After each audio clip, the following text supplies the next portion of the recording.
Hi, everybody. Welcome to Sunday Night Ghost Stories Extra, because we are on a Wednesday. Oh, my goodness me, the middle of the working week.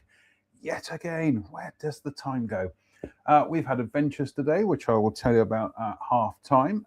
We've got adventures tomorrow, which I'll tell you about Friday.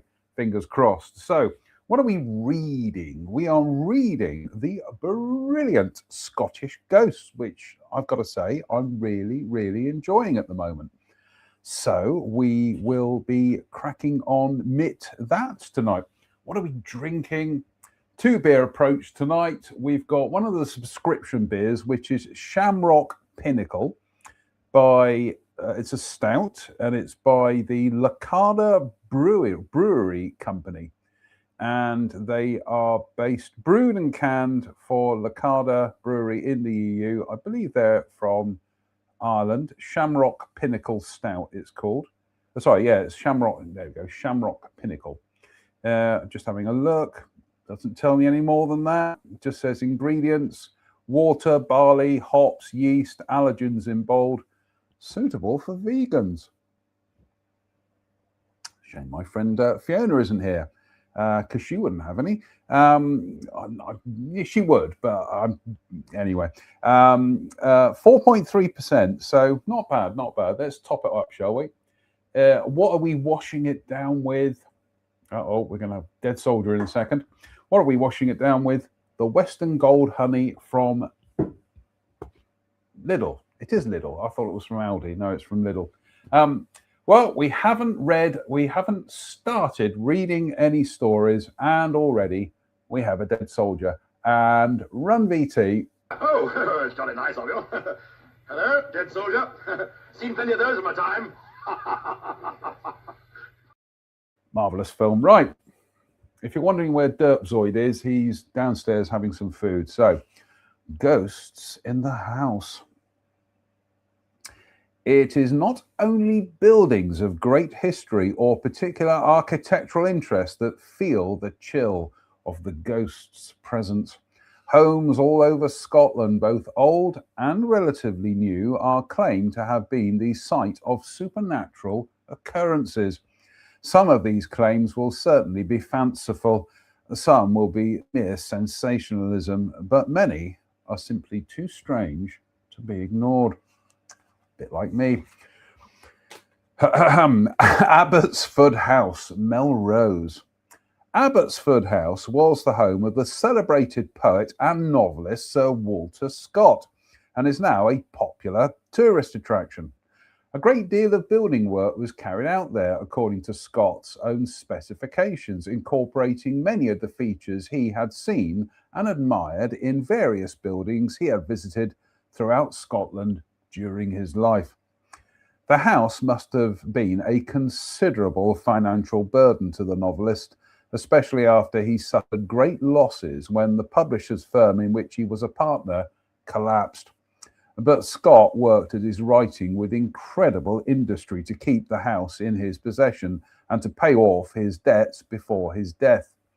Before he died, Sir Walter Scott is reported to have made claims that the house was haunted, the ghost being, it was thought, that of one of the craftsmen who had worked on the building, a man named George Bullock. No, it's true, I tell you. George Bullock had had a supervisory role in many of the building works at Abbotsford, but he died while the work was still in progress. Since the death of Sir Walter Scott himself at Abbotsford in 1832, there have been stories of the writer putting in an appearance from time to time in ghostly form, often in the dining room in which he spent his last days and where he eventually died. Well, Sir Walter Scott, I think that deserves a toast. So, ladies and gentlemen, I give you, in the not quite full pint, but Sir Walter Scott. Cheers, me beers.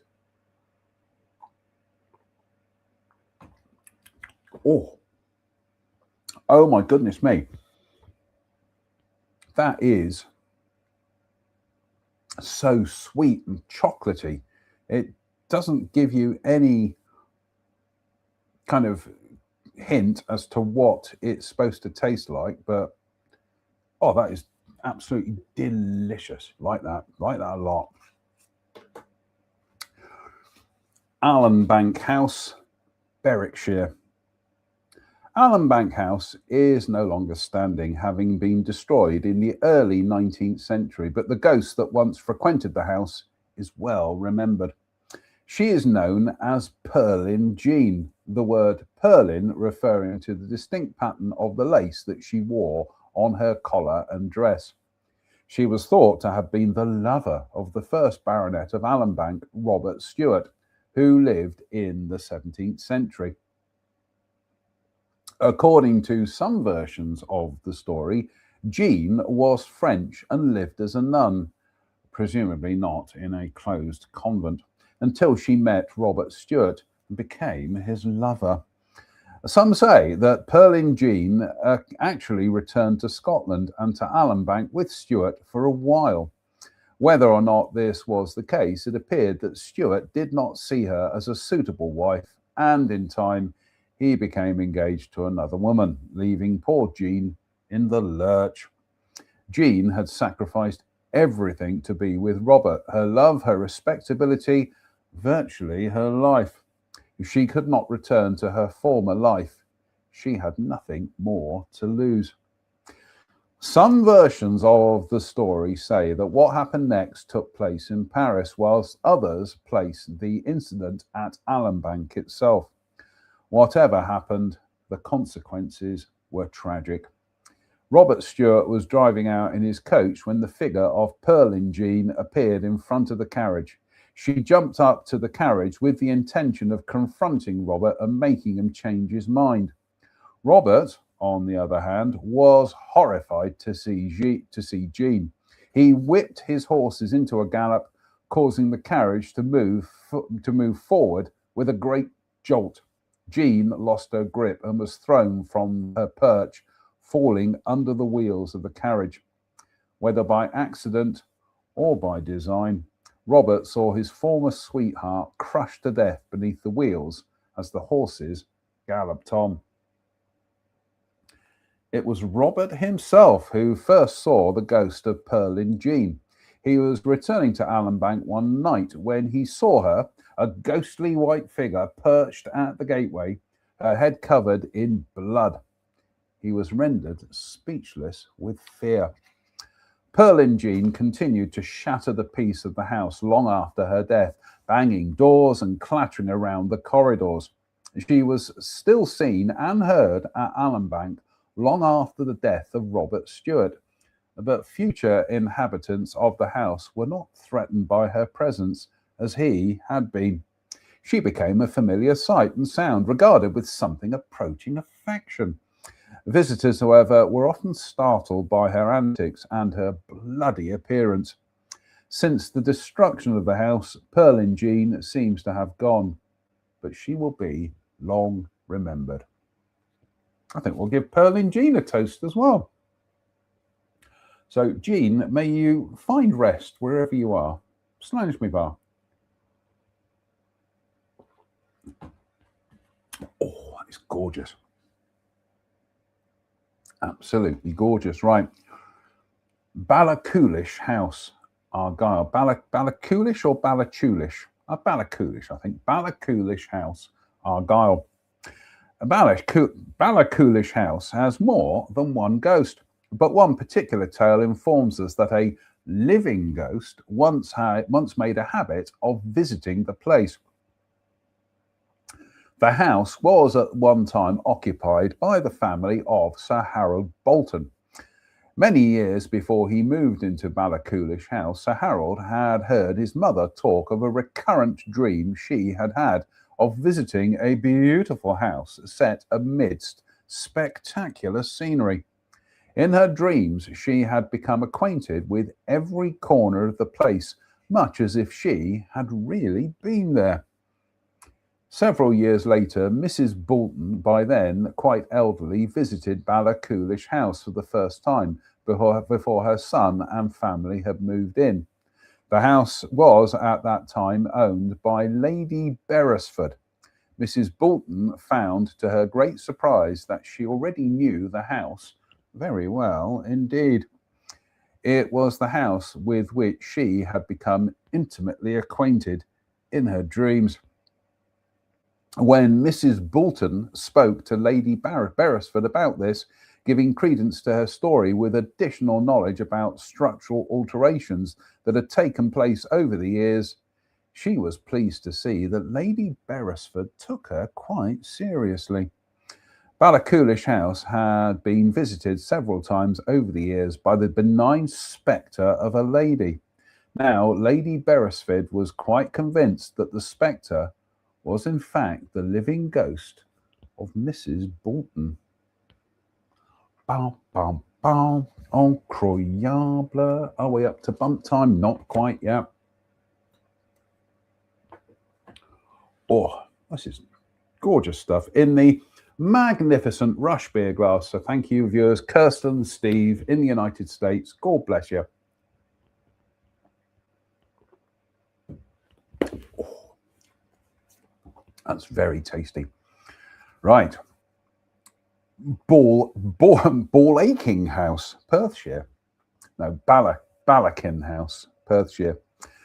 Ballakin used to stand near Dunkeld, some miles from Perth. It was built at the beginning of the 19th century and was the home of the Stuart family, weird spelling of Stuart, Steuart, and was the home of the Stuart family. Strange goings on at Ballakin House are said to have started after the death of Major Robert Stuart in 1876. The house was inherited by John Stuart, the Major's nephew. In the late 1890s, the house was rented out for a period of some months. The family that had taken the lease, however, stayed no more than a matter of weeks.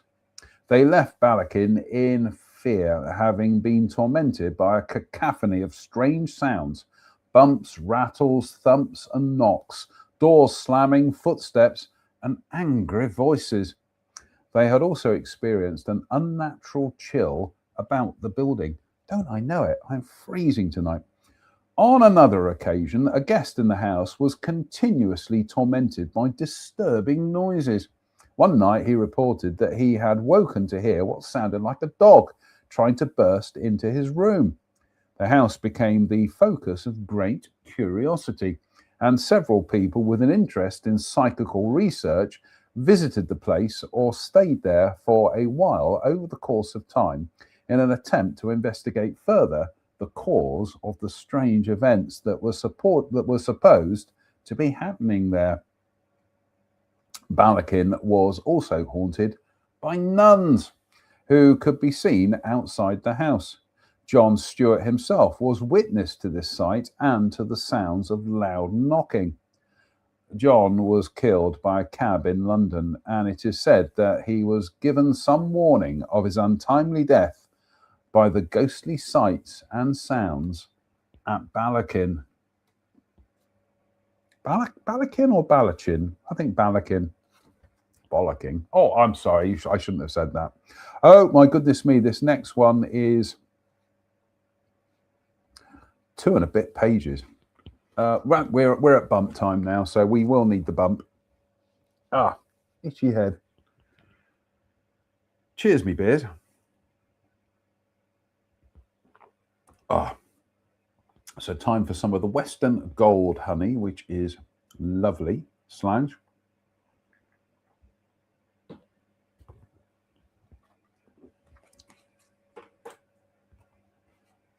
Blytheswood Square, Glasgow.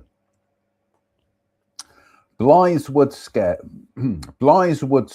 in the centre of Glasgow is a square of fine Georgian buildings with a mixed history. Now the site of offices of lawyers and accountants, it once had a reputation as being something of a red light district. So it used to be a red light district. So it was frequented by whores and prostitutes, and it is now the site of offices for lawyers and accountants. Make your own jokes up, people. In years before that, it was more of a residential area and considered to be a very desirable place to live. One particular gentleman, house hunting in the area, came upon a house in Blytheswood Square that was up for sale. Upon inspecting the property, he was very impressed with it all, with the exception of the bathroom. There was something about the bathroom that gave the house a very unpleasant air, and the gentleman could not quite put his finger on what it was. The room had a cold and dreary atmosphere, but there was something else, something foreboding. The room made him shudder. Nevertheless, the thought of having a prestigious address such as this was too tempting for both the gentleman and his wife. The bathroom would surely take on a brighter atmosphere with a few coats of fresh paint and new fittings. They bought the house and moved in. The gentleman still felt very uneasy about using the bathroom in spite of its bright new appearance and in spite of his family's reassurance that all was normal. He did not like to close the door when he was having a bath. His wife, however, protested at such immodest behaviour. Reluctantly, the gentleman had to respect her wishes. The next time he went to take a bath, he summoned up the courage to close the door behind him. The gentleman could see that there was no one else in the bathroom, but in spite of this, he still had the distinct feeling that there was someone else there. It was uncanny. Trying to ignore his feelings of misgiving, he placed his candle at the edge of the bath, undressed, and stepped into the water. Isn't that strange? I do that as well. Obviously, I have to undress to get into the bath, but I have a candle at the edge of the bath, and I have water in my bath. So, small world, isn't it? Hardly had the gentleman got into the bath, however, than he heard strange sounds coming from the fire grate. He tried to ignore them, but they persisted. He got up to investigate, his heart hammering. Cautiously, he stepped out of the bath. Suddenly, the candle went out, and as the room was plunged into darkness, the gentleman tripped and fell to the floor. Frozen with terror, he then heard the sounds of loud splashing coming from the bath. Someone was in the bath, washing. But that was impossible. There was nobody there. The gentleman hardly had time to ponder upon this, for after only a few seconds he heard the cupboard door behind him opening. A figure stepped out of the cupboard. The gentleman could hear the rustling of skirts and smell the cloying scent of perfume. The gentleman had no time to get out of the ghostly figure's way. A chilly foot in a high-heeled shoe stepped on his back quite carelessly. I don't know, read that again. I think I've got somebody at the door.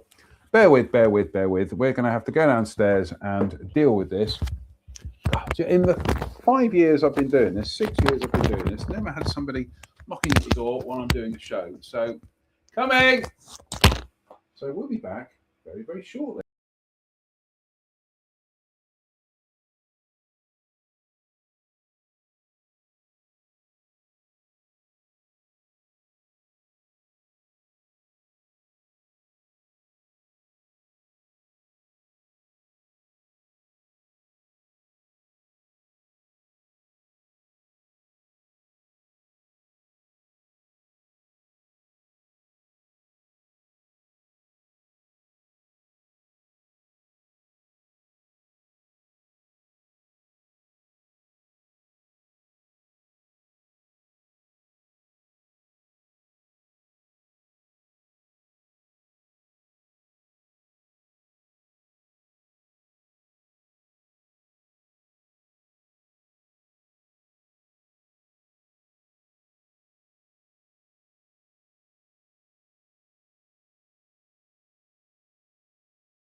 absolutely nobody there.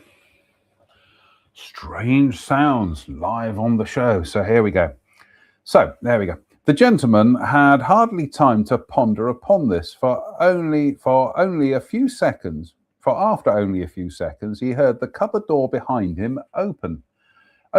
Right again. The gentleman hardly had time to ponder upon this, for after only a few seconds, he heard the cupboard door behind him opening. A figure stepped out of the cupboard. The gentleman could hear the rustling of skirts and smell the cloying scent of perfume. The gentleman had no time to get out of the ghostly figure's way. A chilly foot in a high-heeled shoe stepped on his back quite carelessly as the spectre of a woman, apparently oblivious of the gentleman's presence, made her way towards the bath. The gentleman gasped and listened. Sounds of a struggle came from the bath, a violent struggle. There was much splashing and thrashing about. Then, all of a sudden, the noises stopped. The woman turned to face the gentleman, and through the darkness he saw a ghostly white face, quite startling in its luminosity. The face was obviously that of a beautiful woman, but it was contorted with an expression of pure hatred. The gentleman had seen and heard enough. He fumbled his way to the bathroom door, unlocked it, and fled to the safety of his bedroom. When he told his wife what had happened, he was met with ridicule and told not to be so foolish. His fear was dismissed as mere hysteria.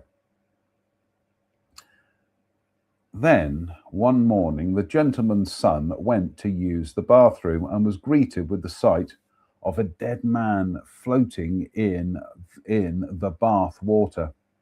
His screams alerted the rest of the family, who came running. When they went into the bathroom, they could see nothing. But when they were coming out, they were all witness to the sight of a beautiful dark-haired woman, a look of unmistakable hatred on her face, sweeping past them into the bathroom cupboard. The family left the house.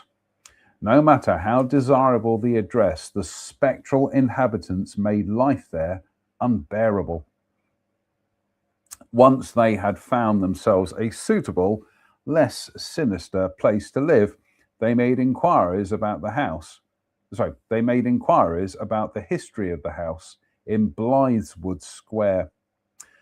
Their investigations were quite enlightening. Apparently, the house had once been the property of a wealthy man married to a Spanish woman with a violent temper. The man had been found drowned in his bath one morning.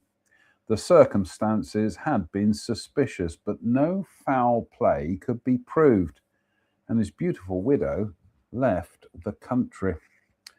The gentleman and his family knew the terrible truth about what had happened, and the gentleman now realized that what he had experienced was the ghostly reenactment of the whole sordid affair. I think that deserves a...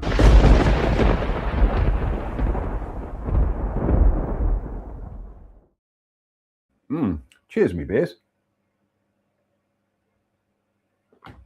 Oh, lovely. Slange.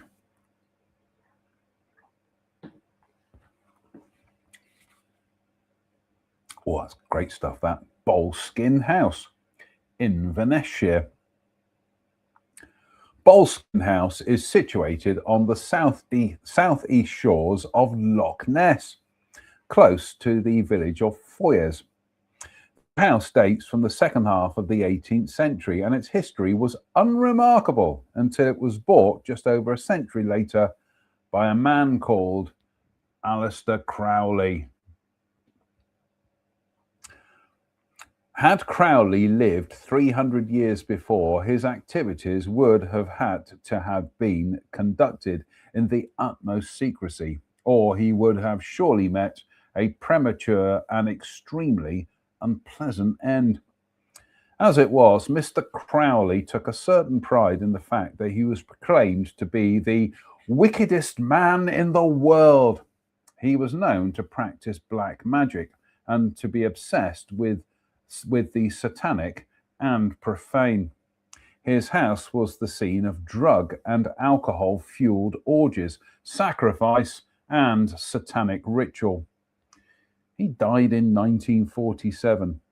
Boleskine House is said to be troubled by evil spirits and poltergeist activity, and both the house and the graveyard nearby, rumoured to be connected by a secret underground tunnel, are said to be the sites that witches haunt. The eerie atmosphere that surrounds the place and the knowledge of his lifestyle. Do that again.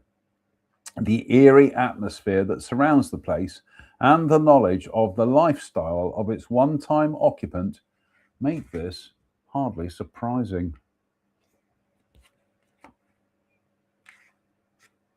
Oh, Mr. Crowley, that's a song by Ozzy Osbourne, I do declare. I might give that a listen after the show.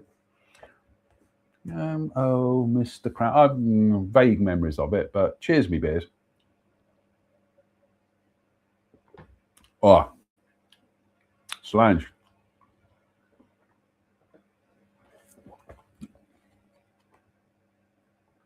Broom Hill House, Lanarkshire. The case of Broom Hill House was given a great deal of publicity in the 1960s when a television documentary was made on the subject of its ghost. The house stood on a site that had been inhabited for hundreds of years, buildings of various forms having been successively built and destroyed during the course of time.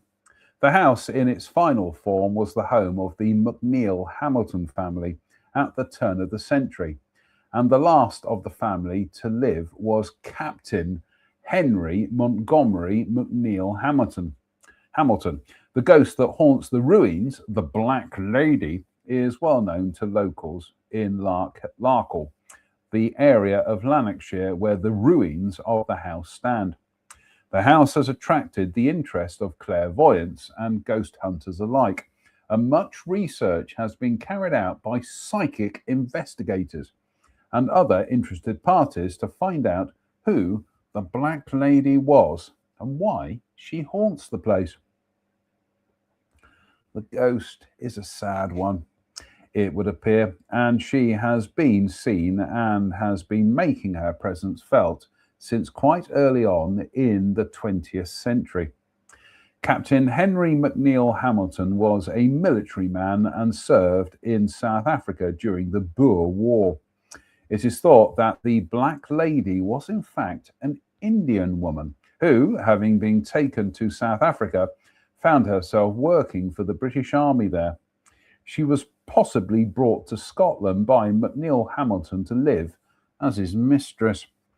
There are stories of such a lady living at Broom Hill who seemed to disappear in mysterious circumstances, and some people believe that she may have met a violent end. Read that again. There are stories of such a lady living at Broom Hill who seemed to disappear in mysterious circumstances, and some people believe that she may have met a violent end. Broom Hill suffered from a fire in the 1940s and was badly damaged.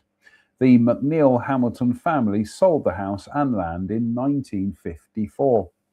The house, already in a desperate state, fell further into ruin and very little remains now. Nevertheless, in spite of attempts at exorcism over the years, the Black Lady is still said to be there. Her appearance is characterized by an overpowering feeling of melancholy and a smell of spices and perfume. Bow, bow, bow. Right, half time. Half time. Wasabi snack time, I think.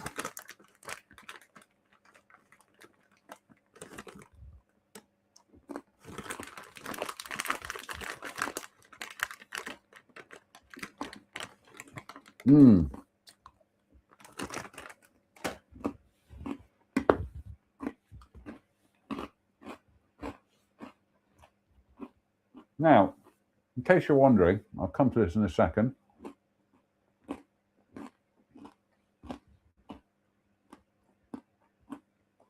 I know.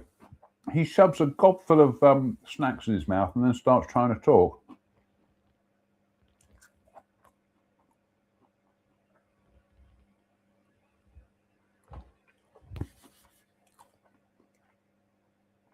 One of the side effects from the old 3 years ago is my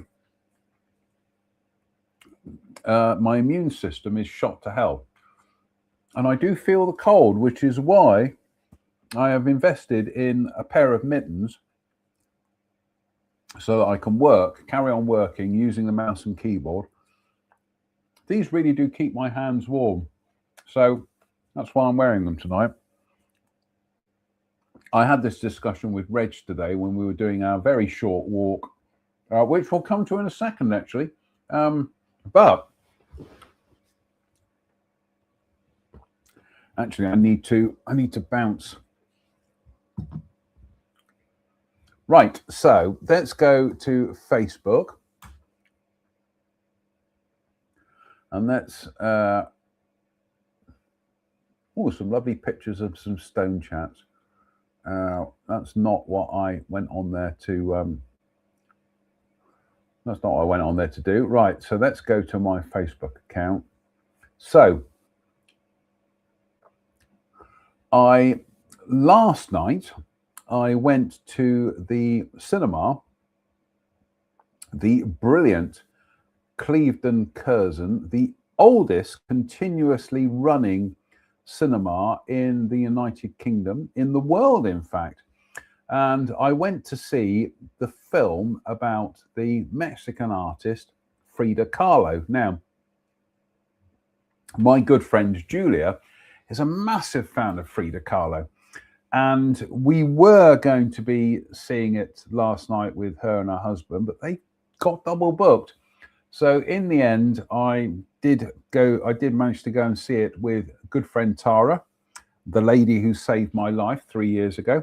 So very good film, very, very interesting. And it's fired up in me an interest in Frida Kahlo. I know from years ago that Julia was massively into this iconic Mexican artist. I think she holds the record. This is Frida Kahlo, not Julia. I think she holds the record for the highest price paid for a piece of art by a female artist. I think it was a few quid. Oh, there we go. There we go. That was from last night. So that's the Cliveden Curzon, which is a beautiful cinema, absolutely splendid. So yeah, so there we go. Frida Kahlo at the Cliveden Curzon. That was magnificent. And as always, it was a reminder to me that I don't go to the Cliveden Curzon as often as I should.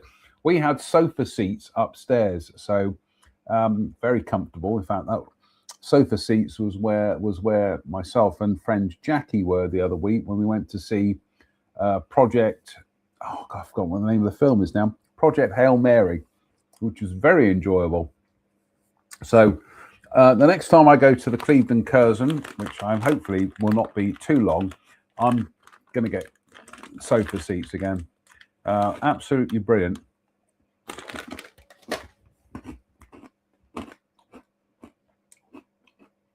And today, I know I'm being very rude by eating as I'm talking to you.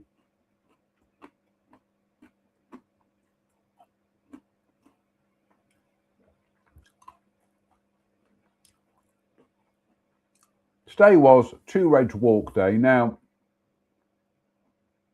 we should have been going down onto the West Somerset Railway, but unfortunately, Reg was a bit booked out today. So we did a nice local walk. So we just did Cliveden. So we just walked out to Lady Bay in Cliveden, which we've done several times. So there's Reg getting Map My Walk set up. Looking a bit fuller now that he's put on a little bit of weight. and he's standing in front of the house with a blue plaque. What does the blue plaque say, ladies and gentlemen? It says, British heritage, nothing of note has happened there. Like that. Very good, very funny. There is a very grey, dreaky Bristol Channel today. So it was very overcast and a little bit drizzly at times, but what the hell. I think given everything that Reg and I have been through over the last 2 or 3 years, we're just glad. We're glad to be out there and being cold and wet and miserable, because it proves we're alive. And that's the bridge that goes over one part of it. Absolutely brilliant. This is one of our favourite walks. Then we ended up in it's a community cafe, and I forget what the blessed thing's called now.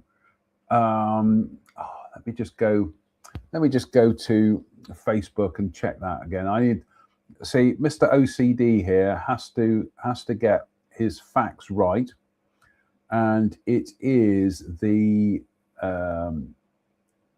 it's the Osborne Community Cafe. There we go.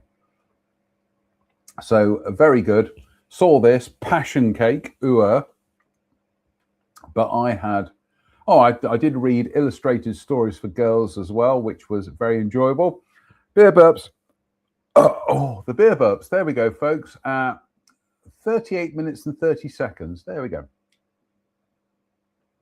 So yeah, I read a book, illustrated stories for girls, quite terrifying stuff. And I had carrot cake, and we had a pot of tea, which was delicious. Reg had a flapjack, I think, or shortbread, something or other. And there we are, enjoying the Bristol Channel in the background.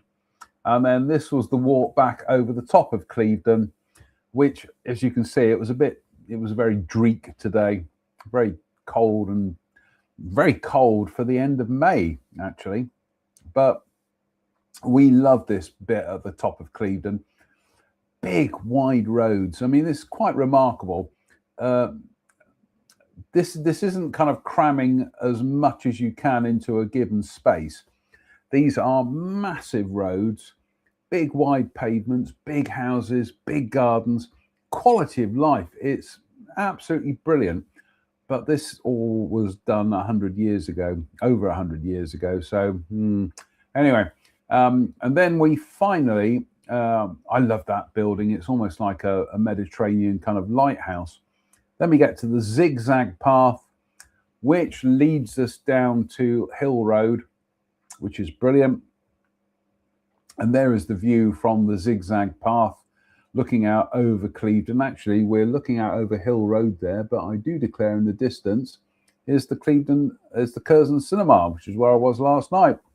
And there we are, suffering for our art. That could almost be Cornwall. It's just beautiful. It really is. And there we go. So that was the sum total of today's walk. Not a massive walk, it's got to be said, not compared to some of the epics that we've done, but it was still a very efficient 2.29. Oh, goodness me, I've suddenly realised. There's me talking about all this, and I haven't brought the illustrations up. Oh, for crying out loud. That's the story of my life at the moment. Right, here we go. Let's try that again. There's Reg checking his phone, checking his Map My Walk. There's the British Heritage sign. Nothing of note has happened here. Bristol Channel, Reg on the walkway, Bristol Channel in the background. The passion cake, me reading the illustrated stories for girls. Terrifying stuff. Carrot cake and tea, delicious. Thank you, Reg. Love the cake fork that I've got there. Absolutely beautiful. And there's Reg and myself with a dreaky Bristol Channel in the background. Reg going across the top of Clevedon, big wide roads, everything's big at the top of Clevedon. That weird Mediterranean house that's almost like I don't know what it is, but anyway, the zigzag path, view from the zigzag path looking over Hill Road and towards the Clevedon Curzon. Me and Reg looking a bit damp.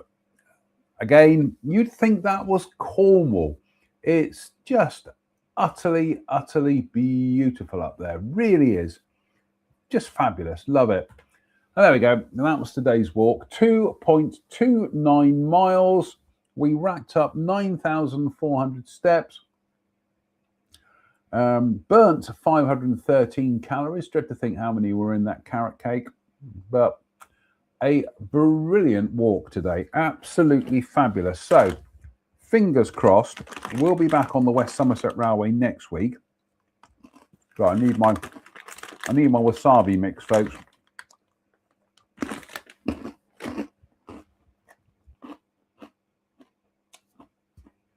So yeah, fingers crossed, we'll be back on the West Somerset Railway next week. I'm off to Glastonbury tomorrow to do an event at a toy shop there, which is good fun. But I have to go via Weston-super-Mare first of all to get my headlight fixed on the Binny.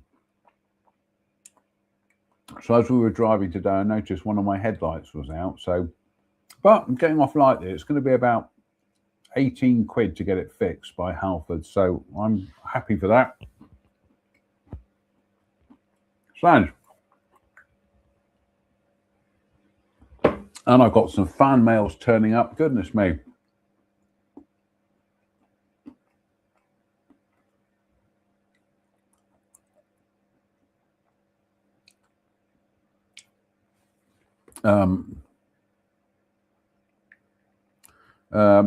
Right. Sorry, I'm just eulogizing. I'm articulating what I've got right here. Right.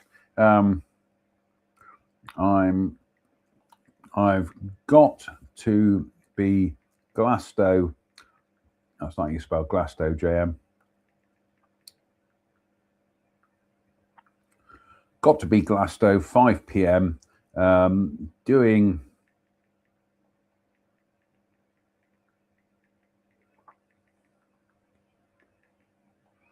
bear with, folks. I do apologize. It's very rude of me.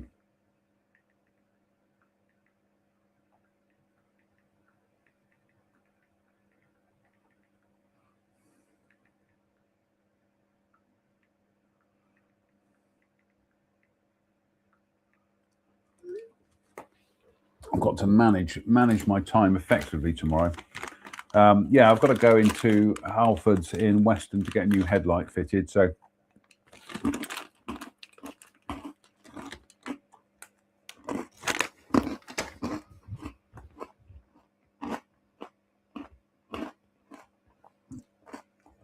oh, that wasabi mix, that mustard goes right to your nose. Right, part deux of tonight's beer is the Saint Pierre Belgian Blonde from St. Peter's Abbey, or Abbey Saint Pierre, 6%. So,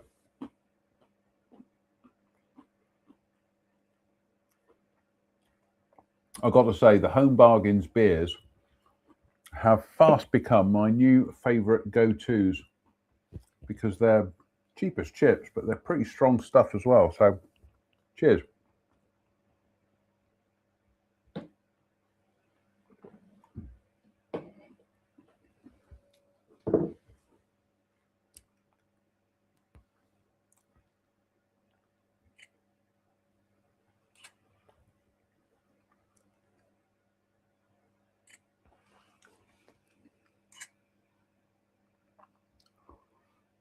Oh, that photograph hasn't moved the camera too quickly. What did you do on Thursday night? I don't know. I tuned in to watch Sunday Night Ghost Stories Extra because it was on a Tuesday, and instead he was faffing around with his blessed phone again. That's about normal.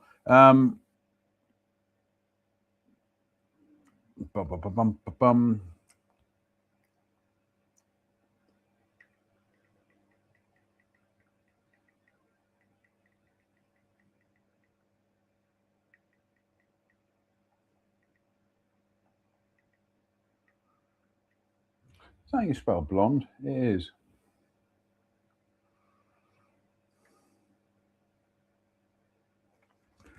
Right, shall we crack on with part 2 of tonight's show? I'm starving hungry at the moment because all I've had today was that slice of that huge slab of carrot cake. But I am looking forward to some salad tonight. And after the discussion I had with Reg today, of actually watching Reginald Perrin, the Fall and Rise of Reginald Perrin on BBC iPlayer, which I loved as a kid. So I'm looking forward to watching that tonight. So here we go. Bruntsfield, Edinburgh. There was, until the beginning of the 19th century, a house by Bruntsfield Links, one of great age, having been built in the 14th century and of considerable elegance. In the years leading up to its eventual demolition, which was a school, after which a school was built on the site, the house was inhabited by Lieutenant General Robertson of Lawyers and his staff. Not long after he had taken up residence in the house, the general received a complaint from one of his servants that he was getting very little sleep on account of a headless woman carrying a baby who would appear near the fireplace in his room night after night. The complainant was known to have a tendency to indulge in strong drink. Did he do a ghost story show? Let's find out. The complainant was known to have a tendency to indulge in strong drink whenever given the opportunity. So naturally, the general assumed at first that his servant was suffering from alcohol-induced delusions. As time wore on, however, the servant persisted with his complaints and eventually left the house to look for work somewhere else. The general thereafter had the room in which the servant had slept primarily used for storage. No one went into the room at night, so no more ghosts were seen. The story might have been completely forgotten about had it not been for the fact that the building was subjected to a demolition order some years later. When the builders began to tear the building down, they lifted the hearth in the servants' old room and found the skeletal remains of a woman and a baby. The woman had had her head severed, a particularly brutal act of violence by any standards. The story goes that she must have been sewing when her killer took her by surprise, for scissors and a needle were found beside the bones in her hands, as if she had been holding them. Who she was and why she was killed so savagely, along with her child, nobody will ever know. Derpy's joined us. Derpy, you coming up? Goodness me, this is a 2 and a bit pager. Derpy, you coming up? Come on. Come on, Defo. You coming up? You going to come and join us? Here we go. Here he comes. Here he comes. Yay! His Derpy Lurpiness has joined us. Oops, Daisy. The true star of the show. You happy, are you? Where have you been? You've been sat outside. Right, let's have some more beer. So, cheers me beers. Or that St. Peter's blonde beer is absolutely quaffable. It really is. What do you know, Derp? We are going to have to. We've got a dead soldier on our hands here. So, oopsie daisy. We are going to have to run VT and run VT. Oh, it's jolly nice of you. Hello, dead soldier. Seen plenty of those in my time. Oh, marvelous. Right, let's have some more of the Western Gold honey. Oh, the beer burps again. Do apologise.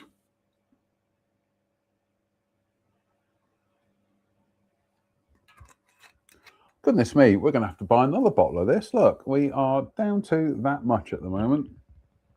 What a hardship. Right, I'm just going to lean back here. Buckingham Terrace, Edinburgh. Oh, actually, we'll tilt the camera down a bit, seeing as I'm sat back a bit. There we go. Buckingham Terrace, Edinburgh.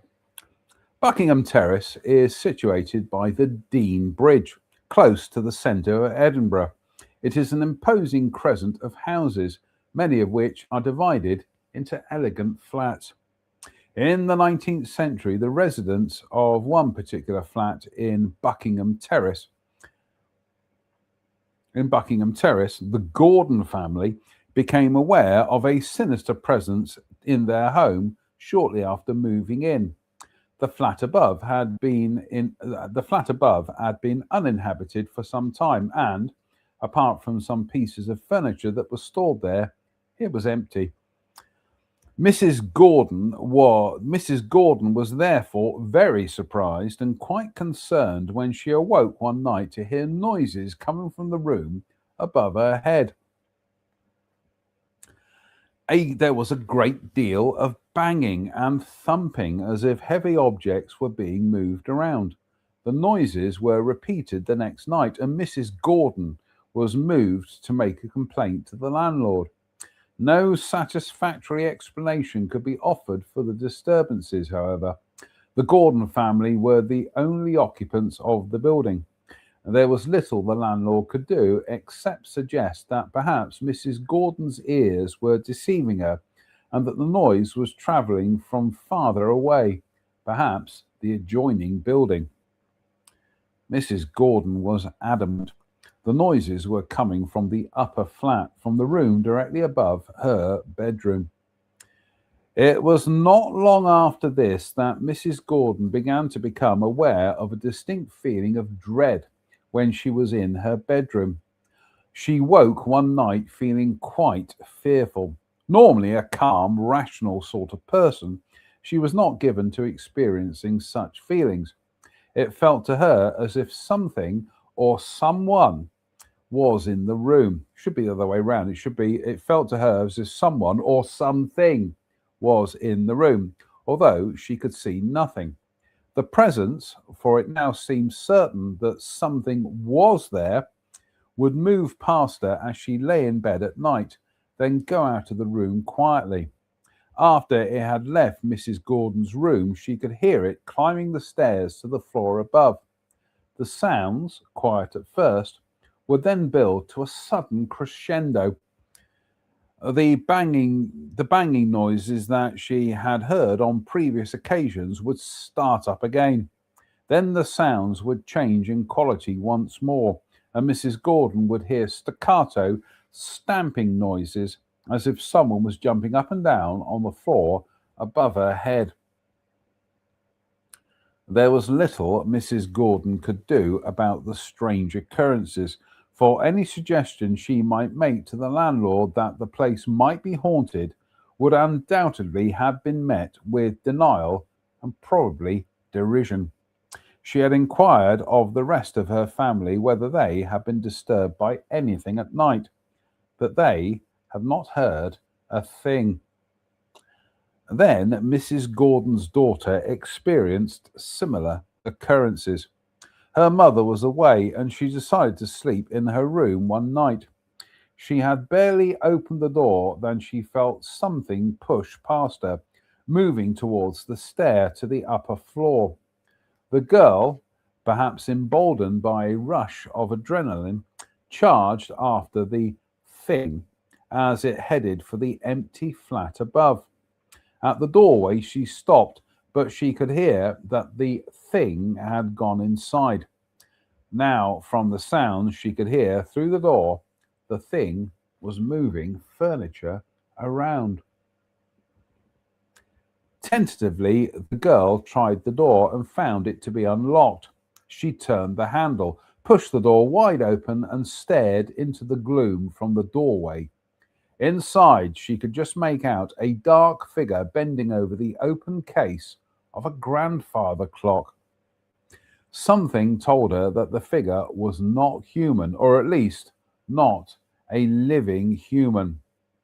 Suddenly, her courage deserted her and she froze in terror. The figure turned towards her. She ran as fast as her legs could carry her, back down to the safety of her own flat. When the girl told her mother about what had happened, Mrs. Gordon's suspicions that the building was haunted grew even stronger. The ghostly figure appeared once more, this time to Mrs. Gordon. She was lying in her bed one night when she became aware of the now familiar feeling of dread again. She looked up and saw a man standing in the doorway of her bedroom. He had a sinister, distracted air about him. In his hands, he held what looked like a bundle of rags. The family had experienced quite enough. They arranged forthwith to leave the flat in Buckingham Terrace. Once they had settled comfortably elsewhere, however, Mrs. Gordon, determined to see what she could find out about the history of their flat. Read that again. Once they had settled comfortably elsewhere, however, Mrs. Gordon determined to see what she could find out about the history of their flat in Buckingham Terrace. Investigations revealed that she and her family were not the only ones to believe that the place was haunted. Several rumours circulated about the flat, one of which was the following, which Mrs. Gordon took to be the most likely. According to the story, a retired seaman, a former captain in the Merchant Navy, had lived in the Gordons' flat for some time before. The man was an alcoholic and was also believed to have been mentally disturbed. There had been a family with a young baby living in the flat above. There had been a family with a young baby living in the flat above at the time, and the baby, as babies do, often cried at night. On one particular night, the baby, who had been left alone for a while, had woken and was crying. The constant noise of the crying had annoyed the seaman to such an extent that he had stormed upstairs in a drunken rage and killed the baby. In a pathetic attempt to conceal his crime, he had tried to hide the baby's body in the case of a grandfather clock. Of course, the dreadful deed had soon been discovered, and the seaman was eventually committed to an asylum, where it was said that he took his own life. Again. Of course, the dreadful deed had soon been discovered, and the seaman was eventually committed to an asylum, where it was said that he took his own life. The story was dreadful indeed, but it did explain to the Gordon family why the presence kept thundering upstairs and why the ghostly figure had been bent over the open case of the grandfather clock. The seaman's ghost was condemned to reenact his ghastly deed over and over again. I think that deserves a thundercrack. And run, BT.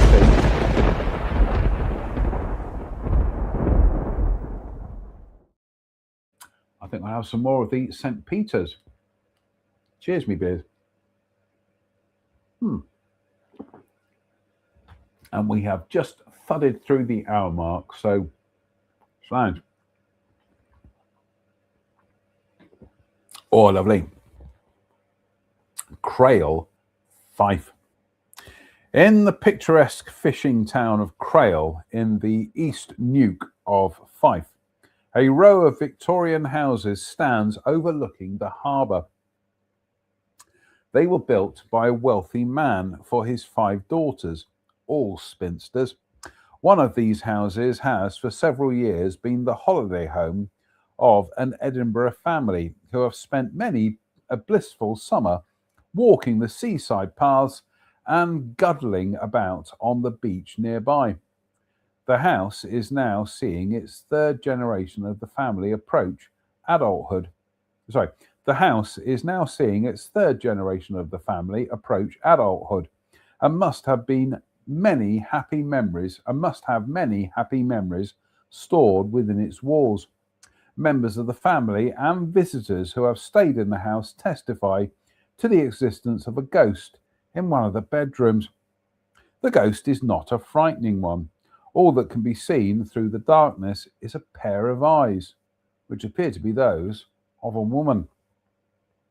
The eyes always appear in the same corner of the room, hidden from the window by a large wardrobe and out of reach of the reflection of any mirror or other trick of the light. The woman's eyes watch silently but benevolently. Perhaps the original occupant of the house, denied for whatever reason the pleasures of marriage and family life, takes some comfort from the fact that her old home is now frequented by families and children. I don't know about you, but the idea, the ghost is not a frightening one. All that can be seen through the darkness is a pair of eyes. Quite frankly, I think by now I would have rended my underwear at the sight of a pair of eyes in the night. That would be terrifying. Goodness me. Years ago, I had a mum bought me a science fiction book from a jumble sale, and the book was called The Flying Eyes or something, and just the cover terrified me. Goodness me, I'll try and find it in a minute. I'm just looking out the window here. We've got an aeroplane landing at Lulls Gate, but all I can see is a light kind of descending through the sky where the trees are on the hillside. Anyway, yeah, let's look that up, shall we? The Flying Eyes book. The Flying Eyes. All right, Derbs.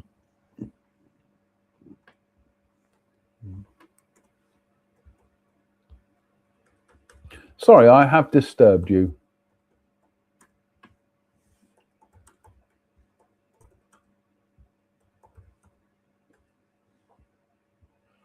It's by J. Holly Hunter. Oh my goodness me, I have found it. Absolutely terrifying stuff.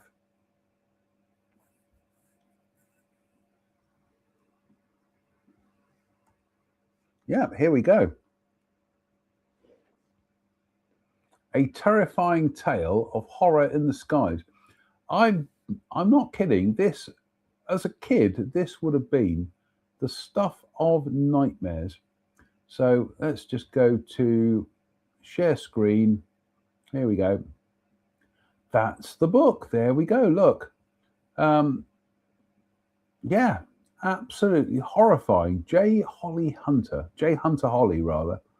Oh no, let's just try adding it. There we go. That's the book. Yeah. Stuff of nightmares, that. Absolutely. So there we go. Right, we're through the hour mark. Oh, the beer burps again. Cheers, me beers. I've got some fan mail. I am a popular lad tonight, Derps. Unless it's one of your lady friends or indeed boyfriends calling you. I'm not judging you. Bum.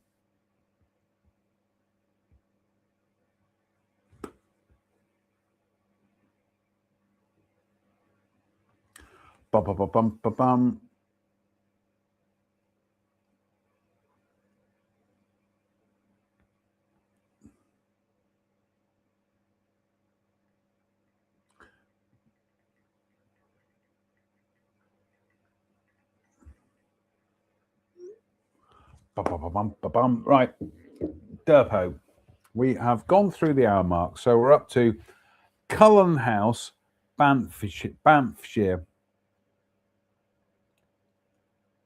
No, we've jumped a story there. We have jumped.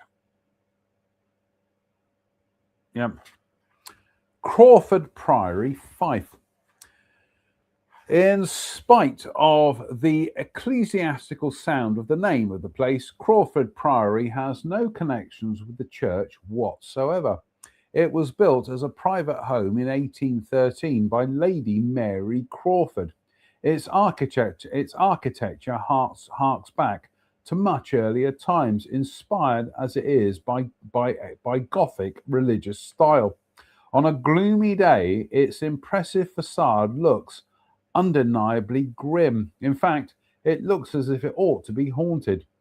the imaginative visitor could quite easily conjure up a picture of sinister cowled figures moving around the grounds, or the headless spectre of some unfortunate figure from the past. Such a vision would certainly fit the appearance of the building, but this is far removed from the truth. Crawford Priory is haunted, but the ghost is free of any malevolent. Right, again. Crawford Priory is haunted, but the ghost is free of any malevolence or unhappy history. Lady Mary was an eccentric figure by all accounts, a determined and somewhat fierce spinster who, having indulged her fantasy in the building of Crawford Priory, chose to share her life with a menagerie of animals upon whom she doted. She kept many animals and birds, both wild and domestic, at the priory, and seemed to prefer their company to that of human beings. Lady Mary demonstrated her great concern for their welfare even after her death. In her will, she left instructions regarding the euthanasia of her brother's horse, which she had been looking after. She wanted the beast to suffer as little pain and distress as possible. Lady Mary Crawford died in 1833, which is just gone half past six rather, and in her funeral was quite. Sorry again. Lady Mary Crawford died in 1833, and her funeral was quite an impressive affair. She is buried in the family mausoleum nearby, but her ghost remains at the priory, wandering around the grounds, beckoning her beloved creatures to come to her. Bow, bow, bow. Slange me far, derps. I think should we have some more wasabi mix? What do you think? No, I don't think we should.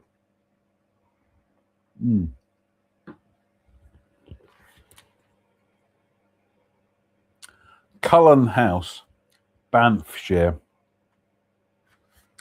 Cullen House is situated close to the fishing village of Cullen in Banffshire, on the northeast coast of Scotland. The house and its lands have been the property of the Earls of Seafield for more than 200 years. The ghost that haunts Cullen House is thought to be that of the third Earl of Seafield, by the name of James Ogilvy. James was known to suffer from a severely disabling form of mental illness, and was often seized by fits of an uncontrollable nature, during which he was said to be a danger both to himself and to others. When one of these fits was imminent, his staff, who could recognize the signs, would do their best to secure him and keep him from harm. On one occasion, however, they were unsuccessful. The Mad Earl, as he was known, had a particularly violent attack, in the course of which there was a struggle between him and a very close friend. The friend was killed. When the Earl regained his wits and realized what he had done, he was completely overcome with despair and anguish. So distressed was he that he took his own life. His ghost is said to wander the site even now. Bum, bum, bum. What do you reckon, Derps? Wasabi mix? I think we will. What are we up to? 1 hour and 11 minutes.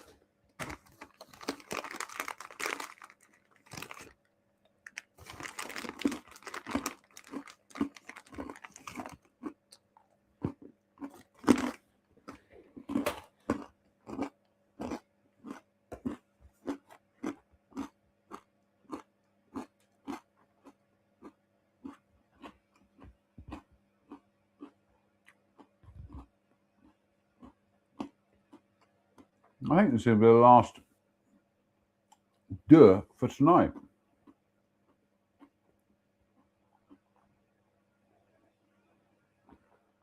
Oh, lovely. It might be a 3 bumper tonight.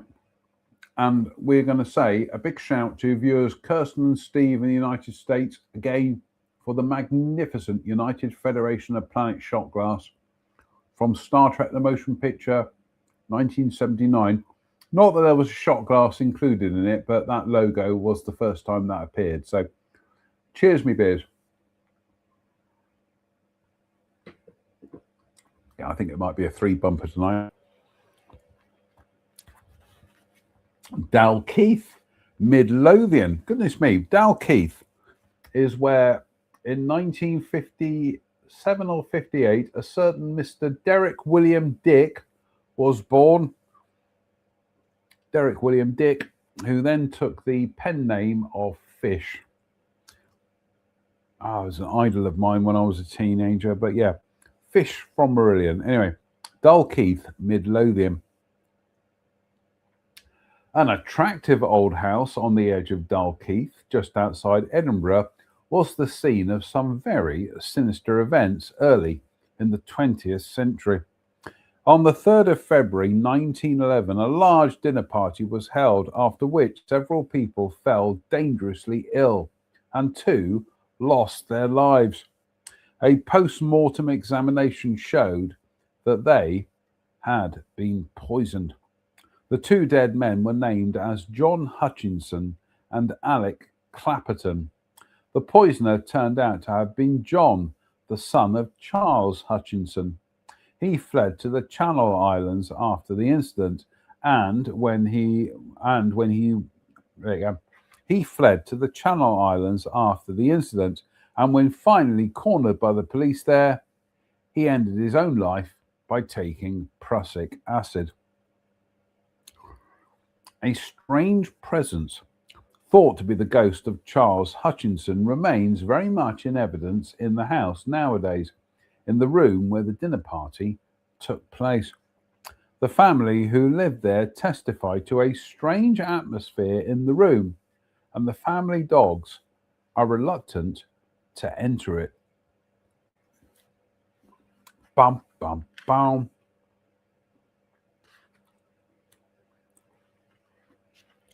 I think this will be the last one for tonight, Derps, because the next story is excessively long.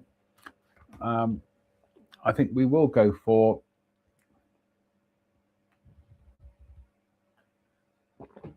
it will be a 3 bumper tonight.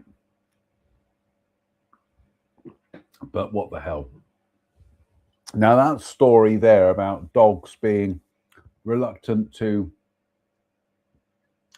enter rooms and other things reminds me of, I'm just topping up the old shot glass here, reminds me of my maternal grandparents had a farmhouse in Hurst in Berkshire. I would bring it up on Google Maps, but no. Anyway, effectively, the farmhouse that they had was 2 buildings knocked into one. So it had identical staircases either side of the building. Oh, the beer burp, still apologise. And bear in mind, my maternal grandfather rented the place from the local council because it was a council building. And he was a van driver for the Evening Standard. So he wasn't moneyed or in any sense of the phrase, but they used to rent this house, which was 2 farmhouses knocked into one. So you had staircases either side of the buildings. When I looked at it the other a few months ago, I think it has reverted back to 2 separate properties. Anyway, they used to have a black Labrador called Judy, and Judy would quite happily go up one of the staircases, but she wouldn't go up the other one. And my maternal grandfather demonstrated this one time where he tried to drag her up the stairs. She refused. She dug her heels in. She was not going up those stairs. The other staircase, yep, no problem. But And I remember back in ye 1980s, goodness me, still feels like the recent past, but nearly 40 years ago, my mother and I stayed the night at the house called Carrington on the Twyford Road. His next door neighbour used to be Midge Ure, would you believe, of Ultravox. And we stayed the night there. One of the weirdest nights I've ever spent anywhere, because there was definitely an atmosphere at Carrington. Now, bearing in mind, for the most part, that when we visited my maternal grandparents when I was a kid, you just had to go with the flow, and it was, yeah, you just took for granted, or you accepted what was going on. Now I look back on it as an adult, ha ha ha. That house was weird. There was something going on there, and yeah, that night, the weekend me and my mother spent there, yeah, it was bizarre, really was. But yeah, Judy happily go up one set of stairs. She would not go up the other set of stairs, and yeah, very strange house, very weird, very very very weird. Oh, we got some fan mail here, so let's read what the fan mail says. Then we'll go and have some supper. So,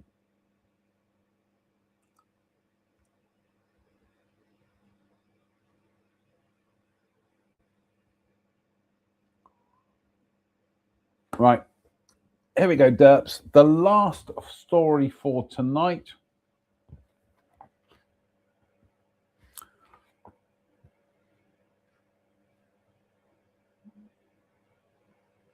Friendraft House, Aberdeenshire. Friendraft House, as it stands today, was constructed in the 17th century around a much older castle. The property stands in beautiful countryside close to the town of Huntly, and is haunted by a ghost whose story starts around 1630, which is about 4:30. In 1630, the Laird of Friendraft, at the time Sir James Crichton, killed Gordon of Rothimme in a dispute over land. As a consequence of this, he was ordered by the Marquis of Huntly to pay compensation or blood money to Gordon's son and namesake. Some time later, Crichton became involved in the feud with Leslie of Pitcaple. Fearing violence from Leslie, Crichton sought the services of the Marquis of Huntly's son, Viscount Aboyne, and the new Laird of Rothimme, as part of an armed guard to protect him. The men were lodged in the tower for the night. A terrible fire broke out and several people were killed. Viscount Aboyne, Gordon of Rothimme, Colonel Ivett, English Will, and their servants. Convenient. It was agreed that the fire had probably been started deliberately. Lady Crichton was the one upon whom most people's suspicions fell, but an official investigation that took place in Friendraft in 1631 was unsuccessful in finding enough evidence to blame any one individual, and the Laird and his wife escaped any form of retribution. You surprise me. The Lady of Friendraft apparently was troubled by her conscience after death. The Lady of Friendraft apparently was troubled. The Lady of Friendraft was apparently troubled by her conscience after death, for she returned to the scene of the crime several times since then. Her ghost, reportedly dressed in white, is traditionally never seen or heard by any Laird of Friendraft, but other people, either living in the house or visiting it, have witnessed the presence of something supernatural, either seeing the figure of the lady or hearing loud sounds of raised voices and banging, which have no rational explanation.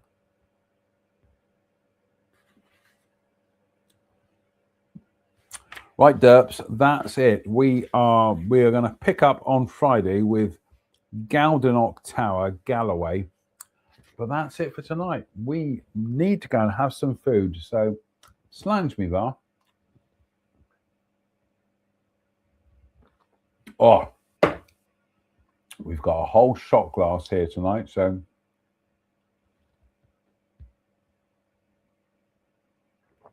oh, that would help me sleep.